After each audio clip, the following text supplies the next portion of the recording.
You are our frequent guest. That's good. I saw your message. As a part of their visit to the President's administration, it will come Minister Bill. Thanks for coming.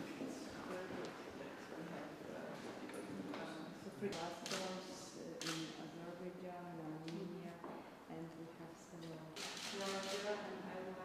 საქართველოში იმყოფება პოლონეთის საგარეო საქმეთა მინისტრის მოადგილე, რომელიც მონაწილეობას ღებულობს კონფერენციაში, სადაც პოლონეთი გვიზიარებს გამოცდილებას ევროკავშირში მიმავალ გზაზე. ასევე პოლონეთის საგარეო საქმეთა მინისტრი ჩამოვა შვედეთის საგარეო საქმეთა მინისტრთან ერთად საქართველოში. ეს იქნება არჩევნებამდე ერთი კვირით ადრე, ჩვენ მივესალმებით არჩევნებამდე პერიოდში, რაც შეიძლება მეტი პარტნიორის ჩამოსვლას. იცით, რომ ჩვენს ინტერესებშია ჩვენი არჩევნები რაც შეიძლება ფართოდ გაშუქდეს და მას დაესწროს ან წინა პერიოდი შეისწავლოს რაც შეიძლება ბევრმა პარტნიორმა.